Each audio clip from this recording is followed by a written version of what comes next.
Hello, everyone. I think I'll just get started. For those of you who don't know who I am Amanda Risser. I am a family doctor, addiction doctor, and preventive medicine doctor, which turns out is a really helpful skill set because for this subject.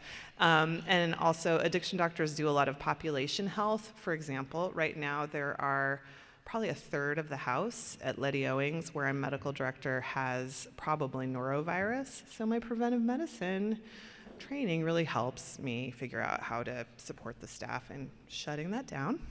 So it's going to be an eventful weekend. I work right now at Central City Concern, where I'm Senior Medical Director of Substance Use Disorder Services. Yay! And I do primary care leadership there now too, although I'm going to probably be doing less of that soon. And part of what I do is I'm medical director of Letty Owings, 29-bed residential facility for pregnant folks, and they can have their children up to age 5. And we're opening up a new 74-bed residential facility on 16th and Burnside. Whew. Yeah. That one is not specifically for pregnant folks and people who are parenting. It's for, in fact, we're going to transition pregnant folks to Letty at a certain point in their treatment if they arrive. But the whole point there is, how many of y'all have had patients who you know would benefit from residential treatment, but they have maybe a chronic illness or a mental health diagnosis that disqualifies them from most of our treatment programs? Yeah. So think about those people in your mind, and those are the people we're hoping to serve there. We're going to have nurses there every day. We're going to have licensed medical providers there 5 days a week. We're going to have on-site primary care services. We're going to do a lot of care coordination, and we're going to have psychiatric nurse practitioners as well. So the hope is that your patient that will benefit from residential treatment, who might have a little residual psychosis or some diabetes that needs some management or some heart failure or maybe a wound or maybe several wounds, can go and we can help them. So stay tuned for that. We're going to soft open in May with 1 floor of services and then hopefully expand from there. So today we're going to talk about co-occurring behavioral health and substance use disorders. So I'm not putting a whole lot of really hardcore medical content in here, which I think kind of suits the room. I see a few of my medical provider friends, but a lot of just like other kinds of professionals in here. So I think that'll be helpful. Raise your hand if you have any questions or if you have any comments or concerns or anything you want to talk about, and then we'll just kind of get to it. All right, I like putting, oops, this isn't here yet. There we go. I like putting links and resources in my slides, so hopefully this will get sent out to you. I also gave Kayla some PDFs to send out as well. ACOG puts their guidelines behind kind of a firewall. You like have to have library access or something for it, but it's often the guidelines that we are expected to follow, and they're usually pretty good. So I have 2 PDFs, the clinical guideline number 4 and number 5, but the rest of this is clickable links, and I'm putting this at the beginning and the end, and I'll reference some of them as we get talking. So I think the good news is that for medications for opiate use disorder, there's really not a whole lot of absolute contraindications. I'll briefly go over some of the medicines you might want to be careful with that have QTc prolongation, et cetera. But even those medicines I don't avoid in all cases. I think in the fentanyl era, it can be really challenging to transition folks who want to be on buprenorphine off of fentanyl onto buprenorphine. It also can be challenging to get folks onto methadone because often you have to start with a faster up titration. I think we're adapting, and hopefully we're getting better and better and better at this. And like always, our patients often have very meaningful, informative, lived experiences of how they've done this for themselves. And so often I'll just start with that. And if my patient is like, yes, I've done this 5 times, this is what works for me, we go with that. If they need more support and advice, having some tools in your toolkit to get folks started onto buprenorphine or get them engaged with methadone at an opiate treatment program can be helpful.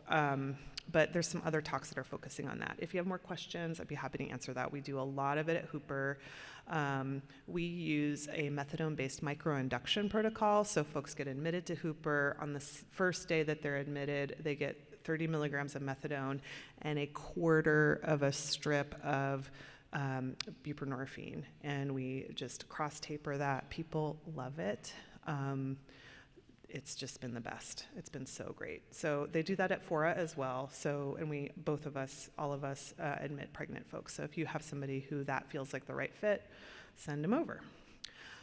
We do know that benzodiazepines should be cautiously used with methadone or buprenorphine. I think that's pretty rare. We don't use a whole lot of benzodiazepines in our community, but if somebody's on receiving benzodiazepines or has a sedative hypnotic use disorder, I wouldn't avoid using either of those medications. Buprenorphine might be a little safer. And that is that. That's what my pearls about MOUD, medications for opioid use disorder. So what I want to highlight today, most of what I think is important to taking care of folks with substance use disorders and co-occurring behavioral health disorders, which I really think that 100% of our patients with substance use disorders have co-occurring mental health disorders. I would say it's rare for me to not meet a patient who has anxiety, trauma, some kind of trauma-related symptomatology, or depression, or all three, or some disordered thinking that might be related to their stimulant use or not, or hard to say. And I just really think that you start with the relationship. Lydia Bartholow, who I think is speaking today, uses the term, provide your patient with highly dopaminergic care. That is care that bathes their brain and their nervous system with yummy hormones that make them feel good. And that's about connecting. That's about really communicating to your patient that you care about them. For me, I ask a lot of questions. I get curious. I use humor. I want to hear about what's important for them to share with me. I want them to feel seen. I want them to feel heard. And I start with actually being curious and wanting to hear and wanting to see. I want to build a trustful relationship. If I'm having trouble with that, if I feel like there's some resistance, I get curious about that. And also some patience. That might take some time. It's not going to happen the first moment that somebody meets you. I don't think that would be normal. And then I always am asking myself, is there something that I'm holding on to that I might let go of, that I might need to let go of? And I think early in my training as a maternity care provider, because before I came to CCC, I took care of lots of pregnant folks, I attended lots of deliveries, I got pretty high level training in that in residency. There was a lot of focus on the baby. Like, what about your baby? What about, your pregnancy? And I just, throughout my gaining experience in this realm, sure, I mean, that's so important. You do have this complex organism that is a person with another person inside of them, but understanding that fetuses are resilient and that the best way to improve the health of the fetus is to improve the health of the patient. And if your patient doesn't like you or doesn't want to come around you, or doesn't feel good when they're with you, they're not going to come back. And then that doesn't do anybody any good. So scare tactics don't work. Emphasizing the health of the baby, in my opinion, doesn't really help. If that's kind of what you're using to motivate somebody to care about what you're providing them, they're probably a million times more worried about that than you are, and they may not always express it in a way that you can kind of relate to, because there's going to be a lot of defensiveness and fear and shame that's going to be layered on top of that concern. All right. And then I think it's also really important for the healthcare providers in the room to really just think, okay, I'm going to offer this intervention. What kind of difference is it going to make? Is it going to change my management strategy? Do I really, this patient's here. She's saying that she's not able to leave a urine sample today. Do I care? Is it going to change my management? can we talk about what might be present if it will change my management? Can I make a treatment plan that accounts for risk that might be present? Who am I doing this urine drug screen for? Do I have a sense that if I don't get it, I'm not being a good healthcare provider? Just really get curious about things that you're offering to your patients, especially if it's just like, this is routine. Sometimes things that are routine are not in the best interest of your patient. I think another thing that's super important in caring for this population is becoming good at talking about risks and benefits and making sure you're balancing the appropriate risks and benefits, right?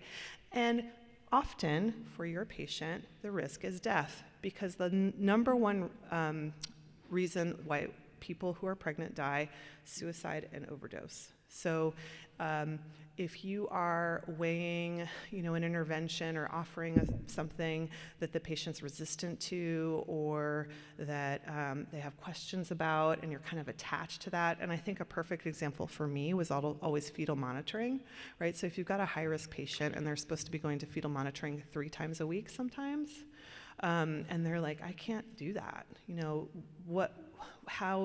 How do you weigh the risks and benefits for that patient? And if you don't know enough about the patient to provide them with patient-specific risks and benefits, take a little more time to get to know that patient. And can you wait? Maybe today the answer is no, thank you. I'm not going to go to fetal monitoring. Maybe there's some alternatives. Maybe there's a plan B. Maybe next week they'll have a different situation, and it just can be a work in progress. All right. Continuity of care. So this one is hard because it can be hard to take care of patients who are having a risky pregnancy because of their use disorder and their behavioral health disorders. It can feel like it might be a little bit outside your skill set. Early in my career, I really loved taking care of these patients, and I was just like, awesome, I'm gonna go meet as many people who are doing this work as possible. I'm gonna figure out who the experts are in the community. And I am gonna get some mentors, and they're gonna be in my phone. I'm gonna be able to call them up when I have a question, and it's gonna be so great. And I'm gonna start here, and I'm gonna see what happens. And I looked around, and about 6 months later, I'm like, okay, so it turns out I'm the expert, which scares me because I don't feel like I should be. And it turns out there really aren't any people around who know how to do this work, and I got to just do my best and kind of build it as I fly it. And for me and a couple of my colleagues, it meant literally looking through randomized control trials in the supplemental sections and looking at their study criteria and how they design things and just doing our best. And luckily we had the grace and the trust of our patients, and it worked out pretty good.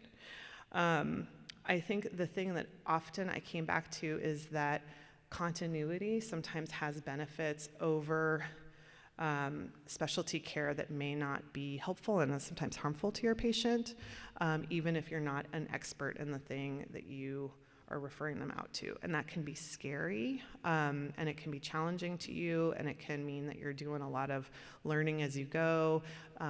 You can work on making good connections with folks, but the continuity, the relationship you have with your patient often is more important than the specialty service that they may not attend or may not find meaningful or beneficial. But building pathways and having connections is really important. All right. I already mentioned that the most common cause of pregnancy-associated mortality are suicide and overdose. So overall, if you took the population of pregnant folks and postpartum folks, 1 in 5 will have perinatal mental health conditions. That includes things that were pre-existing when they got pregnant. But I just really think that it is almost 100%. Would y'all agree with that and the folks that we take care of? Okay. So I just think that's true. So I think you just expect it, and you are ready to meet that when it comes along. Screening for these disorders. So if you kind of assume that all of your patients are going to have anxiety, depression, PTSD, or any combination of those, screening becomes a little less meaningful because screening is really meant to be I'm meeting this person for the first time. They have a 1 in 5 chance of having a behavioral health disorder, and I'm going to screen for it. That being said, using these tools like PHQ-9 or GAD-7 or the Edinburgh Perinatal Depression Score, the Scottish one, those are all helpful. It doesn't really matter which one you use. You don't need to use pregnancy-specific screenings if those aren't, we could never really get the Edinburgh on our flow sheets in Epic way back when. I think now they're more available, but just use what is routine and kind of built into your system. And then screen for suicide.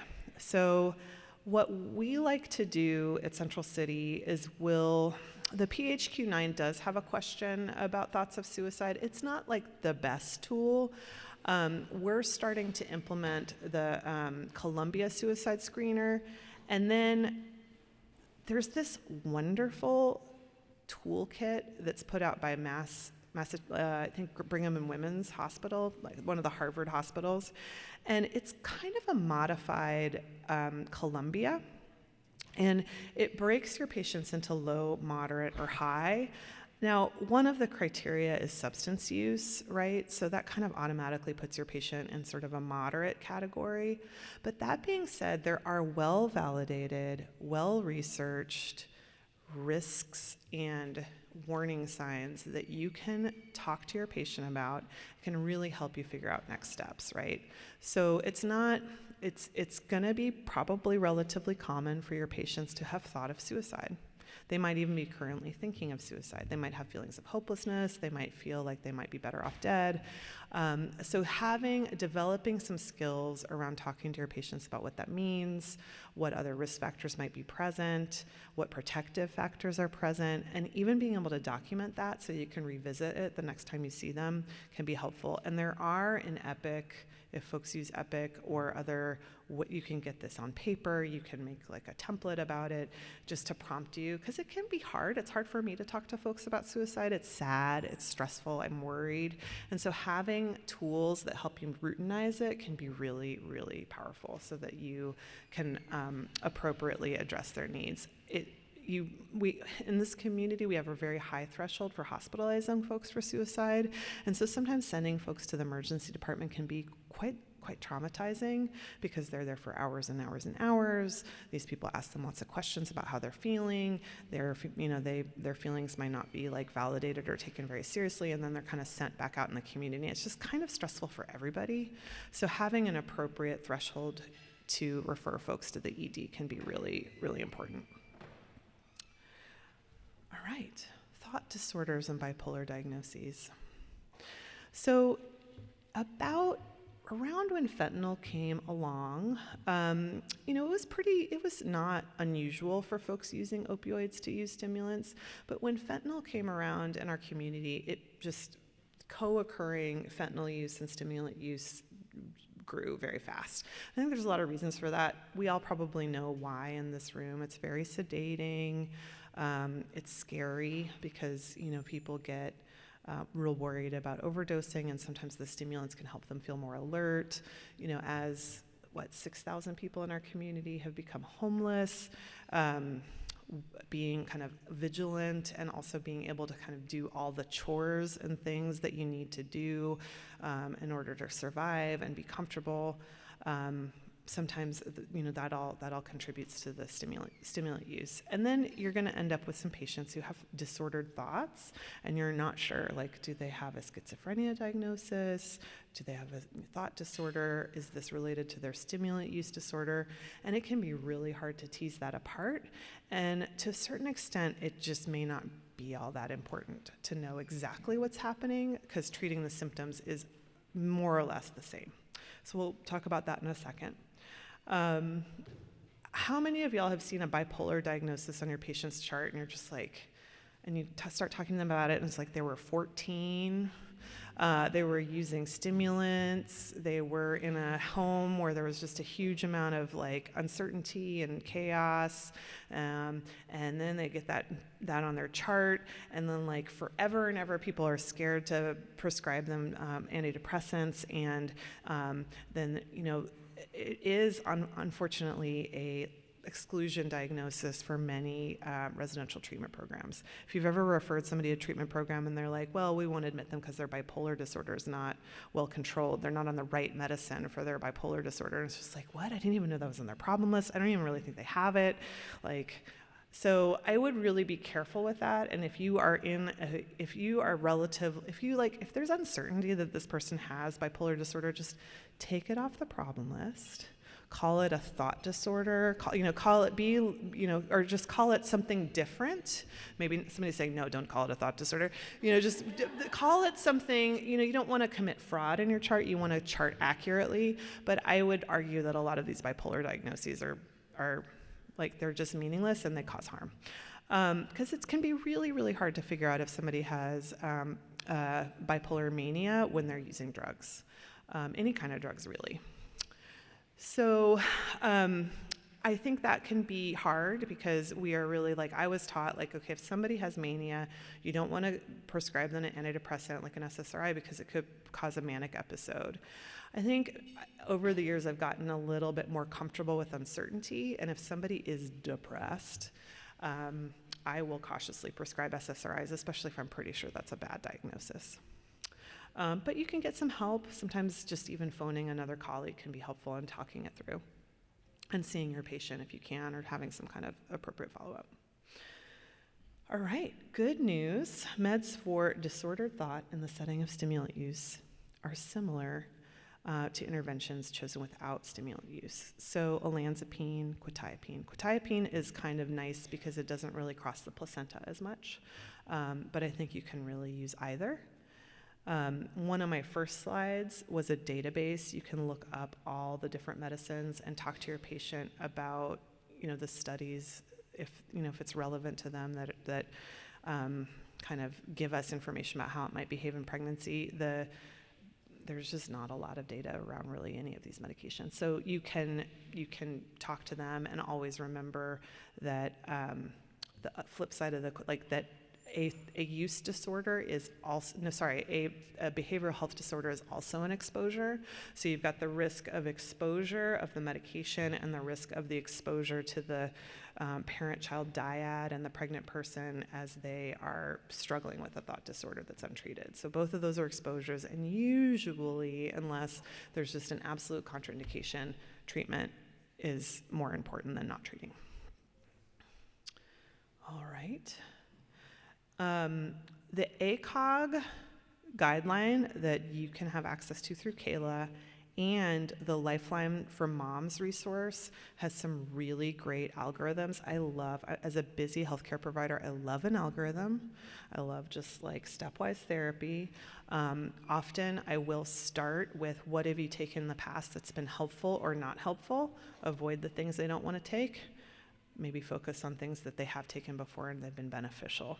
And if you don't have either of those things, at least pick something that didn't cause harm to them, at least perceived harm. And you can choose Zoloft, fluoxetine, citalopram, escitalopram, and then there's algorithms that go down from there for first line, second line, third line. But you have a lot of options. Most of the things that you use in general practice are fine. So if you are taking care of a patient, or if you are supporting a patient as a CADC or peer or counselor, and they're being told oh, you can't take any of these medications because you're pregnant, get them a second opinion. You can gently challenge that because there's really not a whole lot they can't take. One thing that you do need to be careful around is QTC prolonging medications. So hydroxyzine, Benadryl, both very commonly used in pregnancy, do prolong the QTC.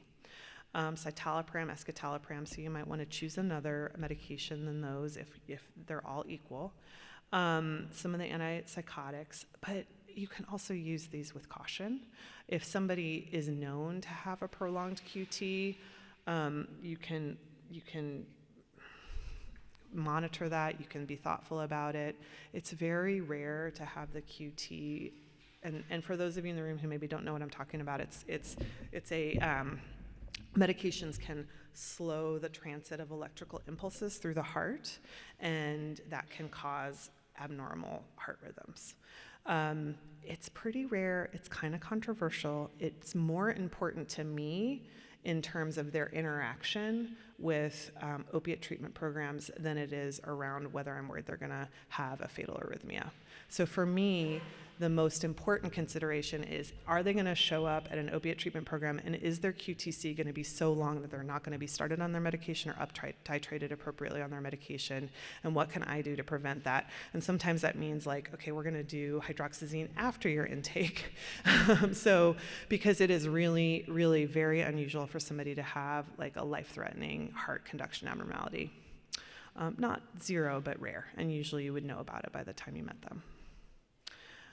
All right, so QTC and methadone.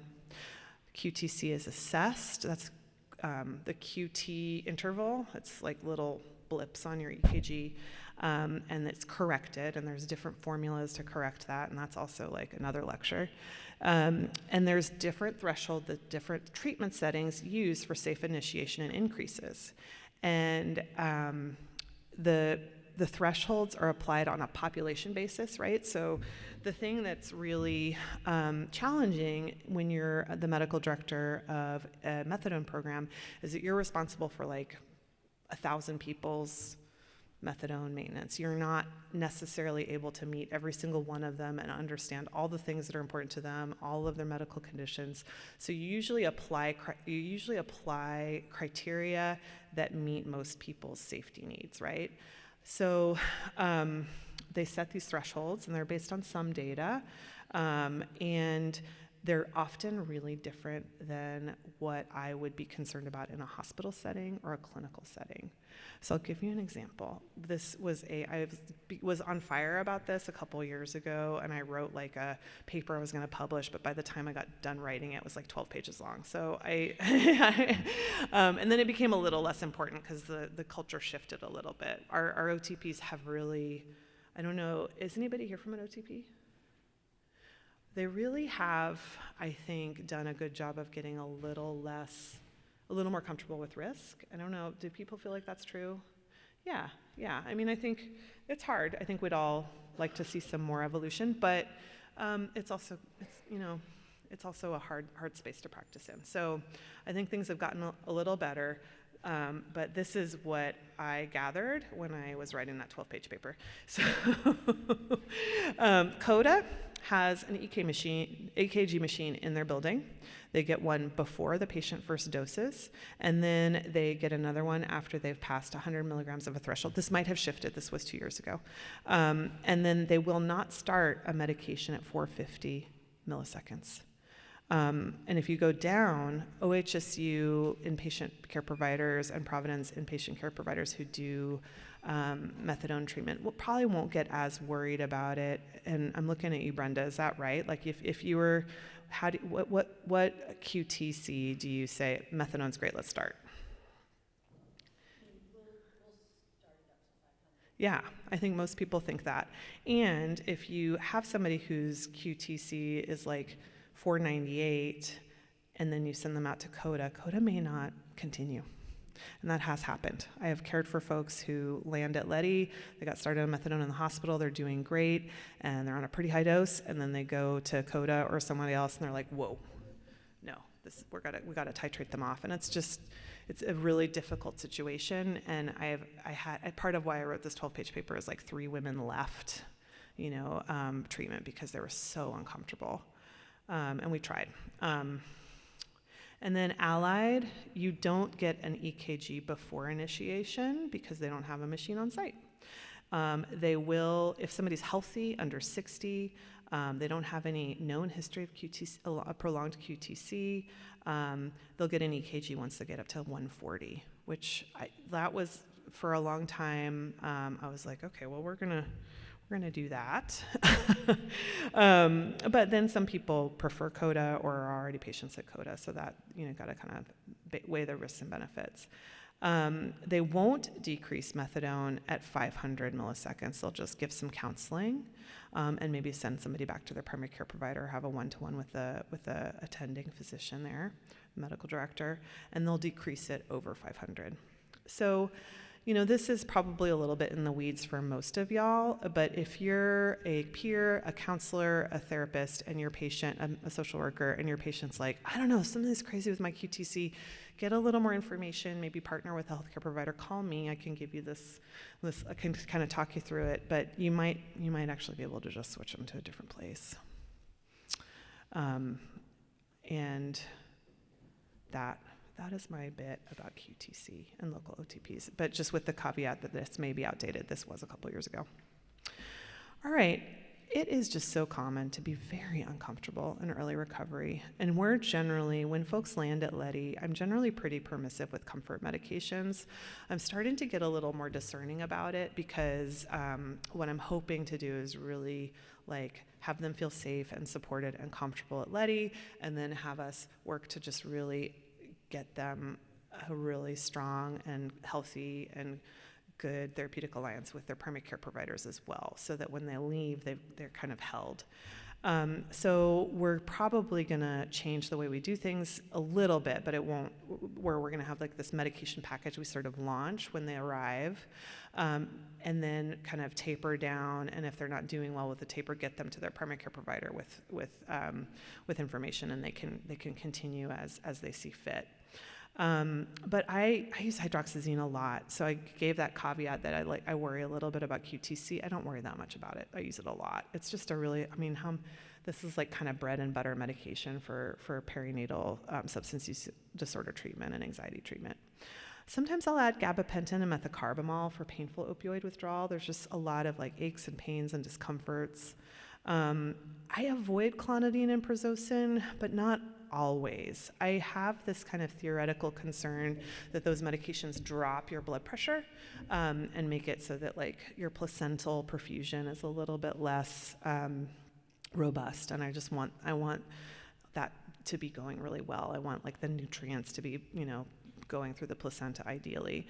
But if that's the thing, I can monitor blood pressure, I won't shy away from it. I asked 10 perinatologists once. I sent a big email survey out, and nobody felt all that strongly about clonidine. So I think it's okay, but I don't make it a standard. All right, now we're going to talk a little bit about trauma. It's such a pretty day, but we have to talk about trauma. So y'all are here, you have an interest in this subject, you care for patients who are affected, who have had children, and you've probably collected stories of just these devastating pregnancy outcomes, these stressful pregnancies, and all of the things that our patients go through, even if they didn't have a life-threatening pregnancy complication, but if they felt bullied or they were yelled at, or if they didn't feel heard during their birth experience, if they felt disempowered and they didn't have control, which a lot of times our folks kind of show up disempowered because they're really scared the outcome of the delivery is going to be a call to child welfare and not be able to parent. So sometimes I think a lot of us have had this experience where folks show up and they just really feel like they have to behave a certain way or else they're going to be looked at poorly, and they have to minimize symptoms, and they may not be able to ask for what they really need because they're scared that if they do, they'll be looked at poorly, and they won't be able to parent if that's what they want to do.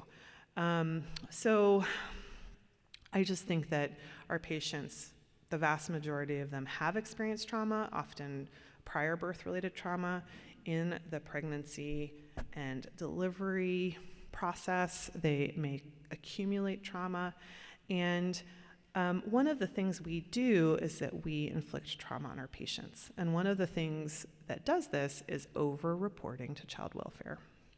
So something that would happen a lot for us is that we'd have just a beautiful labor delivery. Everything would have gone great.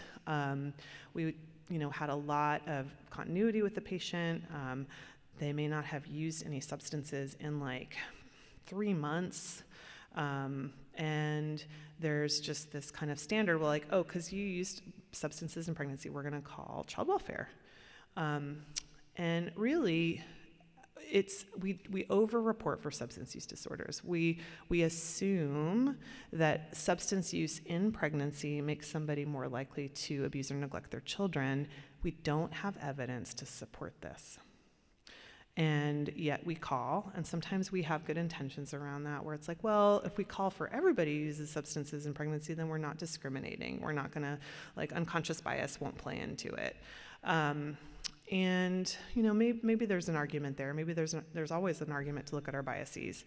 But what that ends up doing is just really undermine, like, what is the imminent threat to somebody who hasn't used substances in 3 months? Is there an imminent threat to the health and safety of that infant? Everything's going well in the hospital, breastfeeding's going great, bonding's going great. Is there any reason for that call? The other thing we do is, one of the huge benefits I had is, as a family doctor, is I took care of the dyad.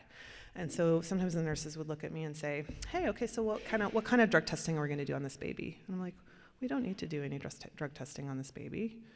Oh, but isn't that routine? I'm like, well, what information do we need around the care of this baby? Like, I took care of this person through, their pregnancy, and I know what exposures this baby's had, and I can document in this baby's chart. This baby does not need a bag around their genitals or like their poop to be collected to tell us what we already knew from our medical care of the parent. And we're like, oh, well, child welfare wants this information. It's like, well, child welfare can read the chart. If they need to read the chart, they can read the chart. I'll document it in the chart. It is something to account for.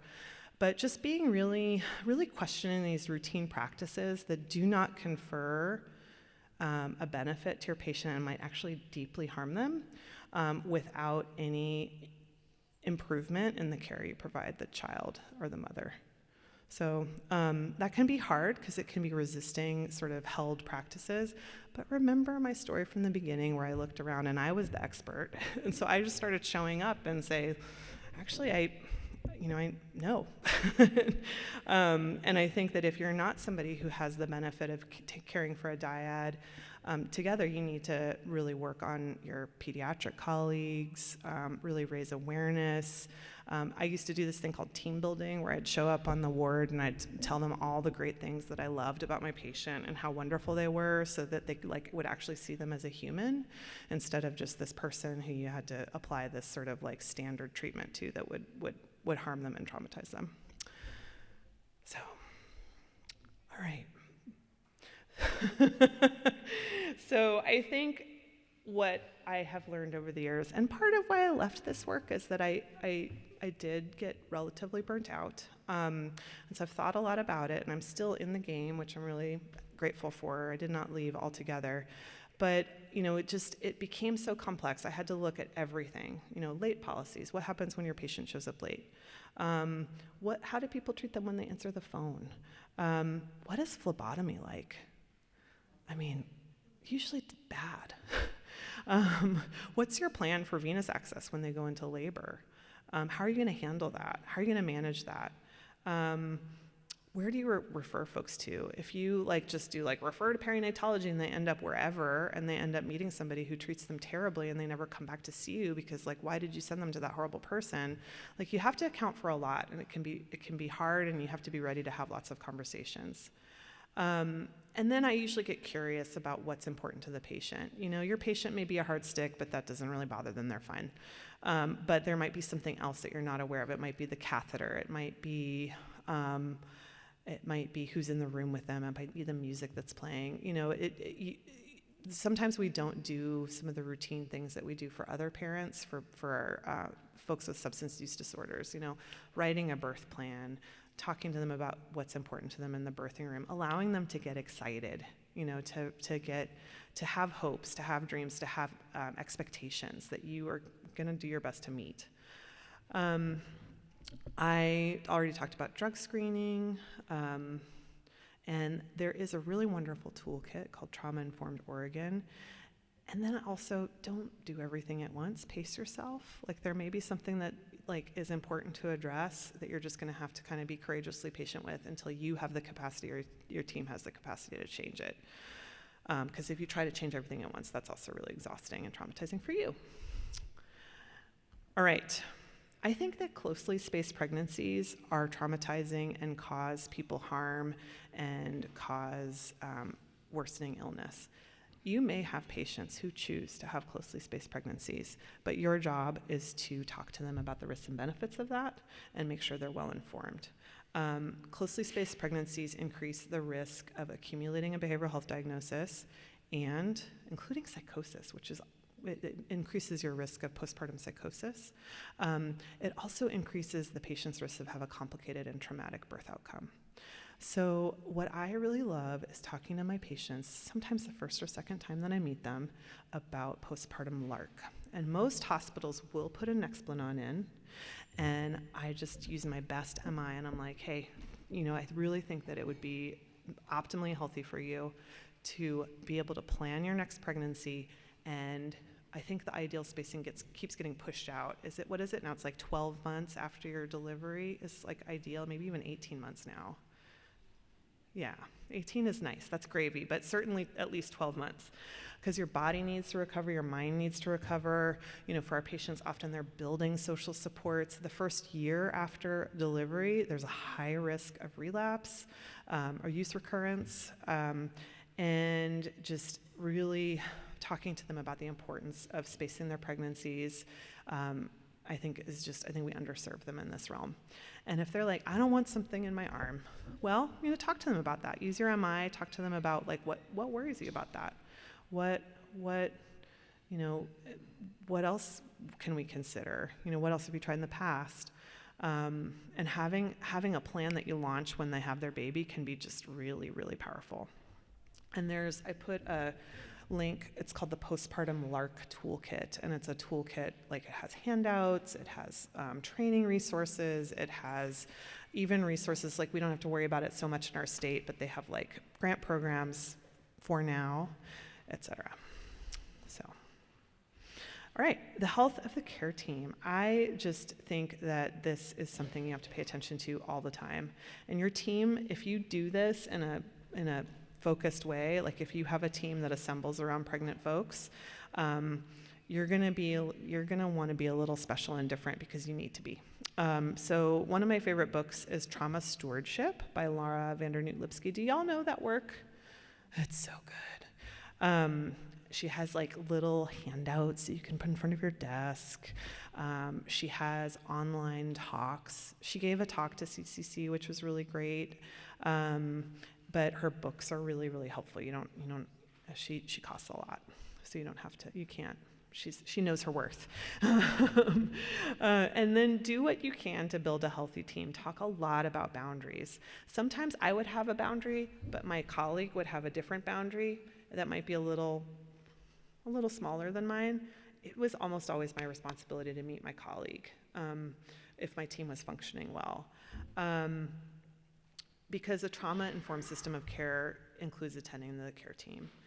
Build in redundancy. I often wish there was like 5 of me, and that can be hard because not everybody wants to do this work, but enough do that you bring people on your team, train successors, and the work demands system transformation. We do and have done and will have to continue to do so much system transformation. And what I do now is I sit down with my operational partners and we decide what we're gonna do in the next 3 months, 6 months, a year. We don't do it all at once because we can't, and we pace it out and we make sure we have the appropriate supports. It took me like 3 years to get methadone at Hooper.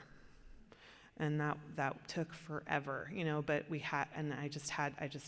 I had to stay with the program because if I tried to do it all at once, it would have imploded and it wouldn't have been successful. And now we're working on opening up this new place. We had a plan for it. We're gonna start doing eventually outpatient cross tapers where people can come to Hooper in the afternoon, get a dose of methadone, get a microdose of buprenorphine, come back the next day, and hopefully get successfully started. So, those are the kinds of things that take time to do, and you can't do it all at once, and you have to pace yourself. And sometimes you have to get other people to do it, so. All right, and I'm almost done. When I was early in training, I would be like, oh, I love her. And kind of old school SUDS was like, well, be careful because they're going to manipulate you because they're addicts. And I was like, oh, okay, I wanted to be a good medical student. I wanted to be a good resident. And I was just like, all right, well, and then I kind of call BS on that. I think it is absolutely okay to love your patients. I don't think it's codependency to love your patients. Learn about codependency. Like, if your patient's view of you is what makes you feel okay as a human, that's something to look at. But I mean, that's kind of a risk for anybody in any relationship. So I think it's just really okay to love your patients. Often I and other people who do this work, I didn't do it today, but I forgot, but I'll just say it, I love taking care of drug users. That's what Haven always says at the beginning of every talk. I just love my work. I love my patients. People often say, gosh, that sounds so hard. How do you do it? And it's like, are you kidding me? These people are amazing. And the people I work with are amazing. These interdisciplinary teams we get to work with are amazing. Like, it's the best work ever. And so that is that. Okay. I would love to, You're so sweet, thank you. Let's talk. I think we have time. I have extra time. So we have roving microphones. So please ask questions. I want this to be relevant, and I want, if you have any clarifying questions, if you have stories to share, if there's ways you do things that you want to share with us, please do. We've got a hand. Oh, I already have the microphone. Oh, great. Perfect. You're next. Hi. And introduce yourself so I know if you don't mind. I was just about to. Oh, Hello, great. I'm Elizabeth, she, her. I'm a counselor at VOA's Women's Residential Program. Yay. So I have a few written down, but the main one, so we do mental health assessments. Yeah. And part of that is we use screening tools that are done on intake, like the first day that somebody comes in. And even some of my clients are like, I'm going to have completely different answers now, like maybe even a week later. Totally. And we don't do mental health assessment updates throughout treatment. It's usually treatment is 4.5 to 6 months or so. And I'm curious what time frame of stability / sobriety, because stability can look different for lots of other people, do you suggest is recommended in order to establish an appropriate assessment of a person's baseline? That's a really good question. There's probably somebody in the room who has a best practice. I will say what I think, and then if somebody else has another answer, I'd really be curious.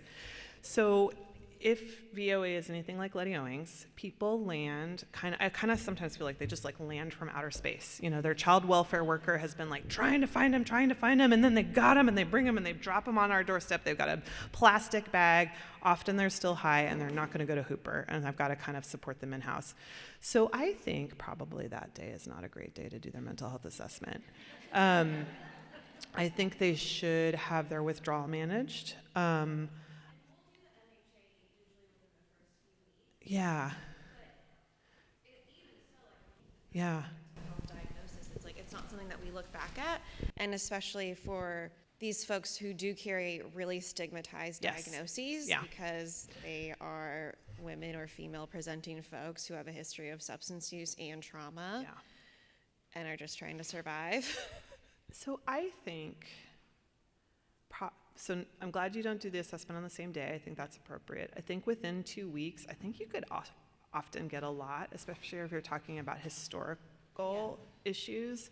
I think I would probably bookmark and reassess any diagnosis of mania or bipolar, or and then I would give them time with any like disordered thinking or psychosis, because that can take a while to clear.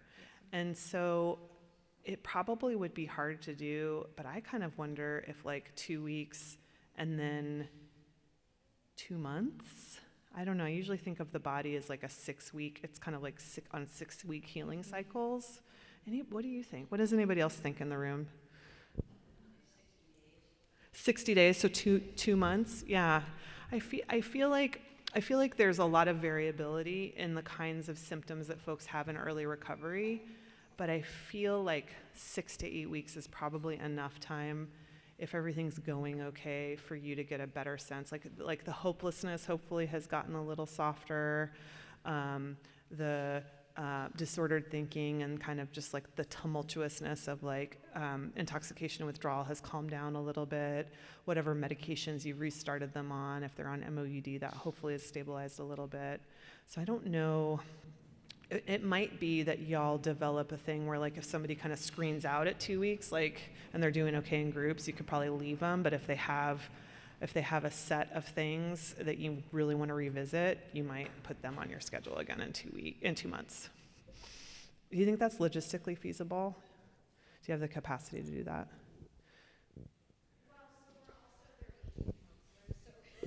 Oh, so you do like dual duty. Mm-hmm. Yeah, so, social work, we wear a lot of hats. Yes. Where ideally the mental health assessment is completed within the first 3 weeks of admission, 2 to 3 weeks.